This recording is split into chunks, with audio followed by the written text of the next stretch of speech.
দর্শক, এই মুহূর্তে বাংলাদেশে নির্বাচনটা চাইছে না কারা? কারা মনে করছে যে নির্বাচনটা না হলে তাদের লাভ, কিংবা নানাভাবে নির্বাচনটাকে অপ্রয়োজনীয় করে তুলতে চাইছেন বা কারা? সেই প্রশ্নটা আসছে। কেন আসছে?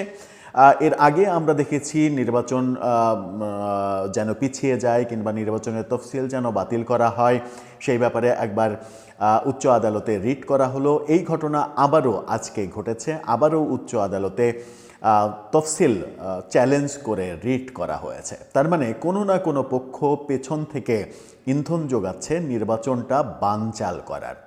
কার স্বার্থ এখানে জড়িয়ে রয়েছে সেই আলোচনা নানাভাবে হতে পারে। প্রাসঙ্গিকভাবে আওয়ামী লীগের কথা আসতে পারে, যে আওয়ামী লীগ নির্বাচনটা বানচাল করতে চায়, তাতে আওয়ামী লীগের কতটা লাভ, নাকি নির্বাচনটা দ্রুত হয়ে গেলেই তাদের পরোক্ষভাবে হলেও কিছুটা লাভ, সেই আলোচনাও রয়েছে। চলুন একটু জেনে দেখি যে নির্বাচন নিয়ে আবারও উচ্চ আদালতে কেন যাওয়া হলো, কারা গেলেন এবং তাদের পেছনের রহস্যটা কী। থাকবেন পলিটিক্স টিভির নিয়মিত আয়োজনে।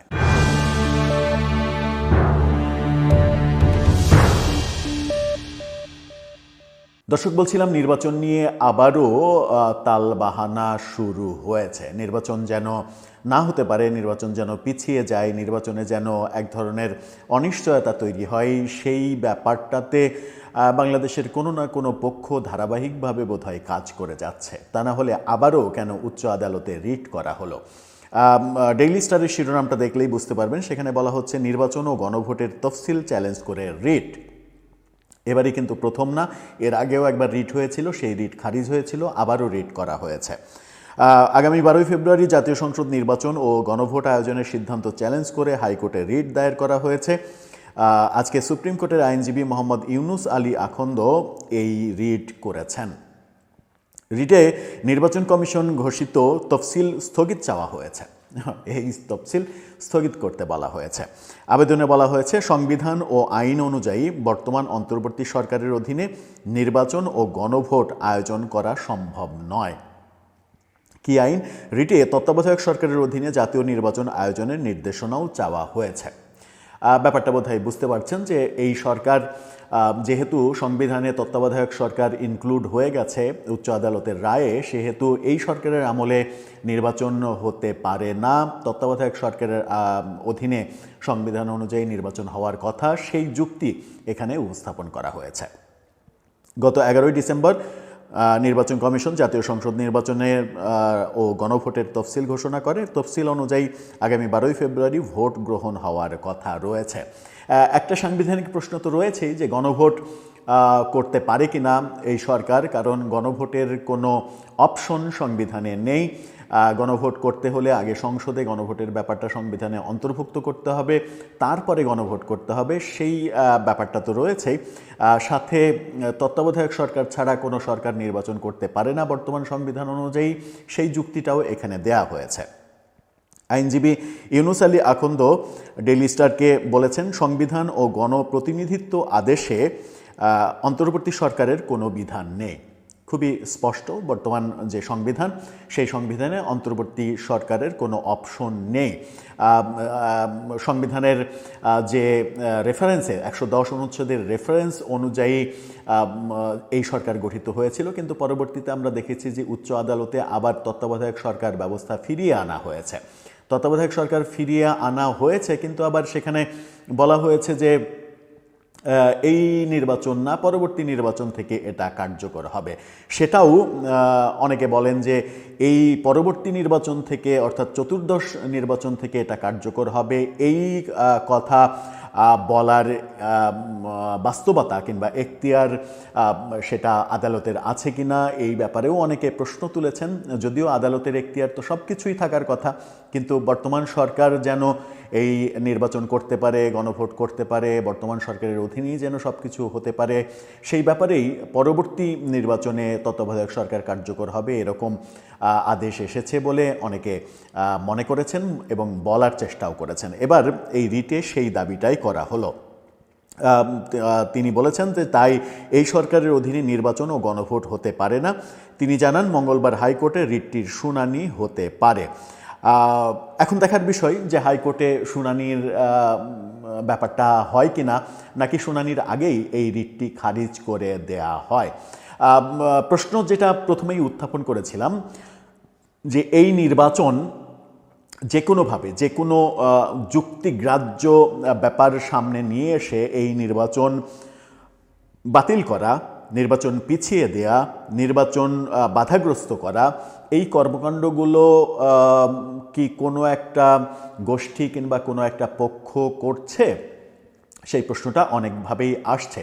নির্বাচনের মনোনয়নপত্র জমা দেওয়া, বাছাই সব শেষ হয়ে গেছে, আপিলের কার্যক্রম শুরু হয়েছে, যাদের মনোনয়নপত্র বাতিল করা হয়েছে তাদের আপিল চলছে। এই মনোনয়ন প্রক্রিয়াতে, বাছাই প্রক্রিয়াতে পক্ষপাতিত্বের অভিযোগ আনা হয়েছে। যেমন আজকেই এনসিপি নেতা হাসনাত আবদুল্লাহ তিনি মন্তব্য করেছেন, তার মন্তব্যের একটা খবরের শিরোনামটা দেখে নিতে পারেন। সেখানে বলা হচ্ছে যে প্রশাসনের আচরণ একপাক্ষিক হলে নির্বাচনের প্রয়োজন নেই, অর্থাৎ এই ধরনের নির্বাচনের প্রয়োজন নেই এই কথা বলছেন। আবার জামাতের পক্ষ থেকে বলা হচ্ছে যে এই নির্বাচনে ঠুনকো কারণে, সামান্য কারণে মনোনয়নপত্র বাতিল করে দেওয়া হয়েছে। এনসিপির আরেক নেতা বলছেন যে নির্বাচন কমিশন এবং সরকার একটা দলের, বিএনপির হয়ে কাজ করছে, বিএনপির পক্ষে হেলে পড়েছে, এই ধরনের অভিযোগ করা হচ্ছে। তখন আবার এই প্রশ্নও আসে যখন একটা পক্ষ থেকে, একটা জোটের পক্ষ থেকে অভিযোগ করা হচ্ছে যে নির্বাচন কমিশন বিএনপির হয়ে কাজ করছে, তখন এই জোটও কি চাইতে পারে যে এই নির্বাচনটা আদৌ দরকার নেই, যেটা হাসনাত আবদুল্লাহ বলছেন যে এই ধরনের নির্বাচন দরকার নেই যদি পক্ষপাতের ব্যাপার আসে? এরকম প্রশ্নও সামনে আসতে পারে। কিন্তু মোটা দাগে যেটা প্রশ্ন সেটা হচ্ছে যে নির্বাচন পিছিয়ে দিয়ে কিংবা নির্বাচন বানচাল করে লাভটা কার? এটা বোধহয় মানে যদি আমরা খুঁজে পাই, এই রহস্যের কুলকিনারা যদি পাই যে লাভটা কার, তাহলে খুব সহজেই বুঝতে পারবো যে সুপ্রিম কোর্টে একাধিকবার এই রিটটা, হাইকোর্টে এই রিটের কারণটা কি, একাধিকবার যে একের পর এক রিট হচ্ছে, এই রিটের কারণ কি? এখন রিট ছাড়া, উচ্চ আদালতের বক্তব্য ছাড়া তো নির্বাচন বানচাল করা কিংবা নির্বাচন বাতিল করার কোনো ওয়ে নেই।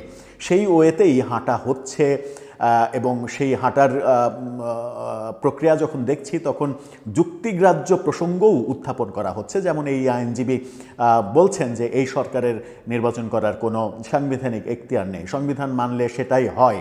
কিন্তু আমরা তো এই সরকারকে একটা আপদকালীন সরকার হিসেবে পেয়েছি এবং এই সরকারকে জনগণ ম্যান্ডেট দিয়েছে যে এই সরকার নির্বাচন করবে, নির্বাচন করে পরবর্তী সরকারের কাছে ক্ষমতা হস্তান্তর করবে।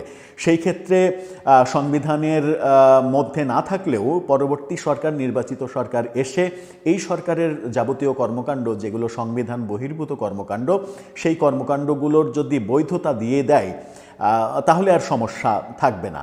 সেই ক্ষেত্রে মাস্ট নিড যেটা, সেটা হচ্ছে পরবর্তী সরকারকে এই সরকারের সমস্ত কার্যক্রম বৈধতা দিতে হবে। বৈধতা না দিলে এই সরকারের সঙ্গে সংশ্লিষ্ট সকলেই নানা ধরনের বিপদে পড়ে যেতে পারেন, আইনি বিপদ। শুধু এটা আবার ভাবার কোনো কারণও নেই যে পরবর্তীতে যে সরকার আসবে সেটা বিএনপি জোট আসুক আর জামাত জোট আসুক, তারা এই সরকারের কার্যক্রম বৈধতা দেবে না, এমনটা এদের কার্যকলাপে মনে হয়নি। এনসিপি জামাত জোট তো অবশ্যই দেবে, বিএনপি না দেওয়ার কোনো কারণ নেই। যদিও এখন পর্যন্ত জুলাই সনদ, ঐকমত্য কমিশনের প্রস্তাবনা, জুলাই সনদ যেটা পাশ হলো সেটা পাশ হওয়ার পরে পরিবর্তন করা, যে অভিযোগ বিএনপি করেছে সেই অভিযোগের প্রেক্ষাপটে গণভোট নিয়ে বিএনপির অবস্থান কি হবে সেটা এখনও স্পষ্ট নয়। এরই মাঝে বদিউল আলম মজুমদার, যিনি এই ঐকমত্য কমিশনে সংযুক্ত ছিলেন, তিনি মন্তব্য করেছেন, সুজনের সম্পাদক, তিনি বলেছেন যে দলগুলোর ইশতেহারে গণভোটের ব্যাপারে তাদের অবস্থান কি সেটা পরিষ্কার করতে হবে। আমার মনে হয় যে ইশতেহারে অন্তত বিএনপি তাদের এই অবস্থান পরিষ্কার করবে না এই কারণেই যে বিএনপি শুধুমাত্র তাদের ভোটটা করতে চায়, যে ভোটে জিতে তারা সরকার গঠন করতে পারবে সেই ভোটটা করতে চাই। গণভোটে কি হলো সেটাকে বিএনপি গুরুত্ব দেবে না। আবার অনেকে মনে করেন যে বিএনপির মতো এত বড় দল যখন অভিযোগ করেছে যে জুলাই সনদের ব্যাপারগুলো ঐকমত্য কমিশন তাদের ফাইনাল প্রস্তাবে গিয়ে পরিবর্তন করে ফেলেছে, বিএনপি যেগুলোতে সই করেছিল সেগুলোর বাইরে গিয়ে নতুন নতুন পয়েন্ট যুক্ত করেছে, তখন এই গণভোটের ব্যাপারে বিএনপি চুপ থাকা মানেই এক ধরনের না ভোটের দিকে চলে যাওয়া। সব মিলিয়ে এখনই বলা যাচ্ছে না যে কোন পরিস্থিতি তৈরি হতে চলেছে। দর্শক, আপনার কি মনে হয় নির্বাচন বানচাল হলে, নির্বাচন পিছিয়ে গেলে লাভটা আদতে কার? আপনার মতামত জানিয়ে লিখতে পারেন আমাদের কমেন্ট বক্সে।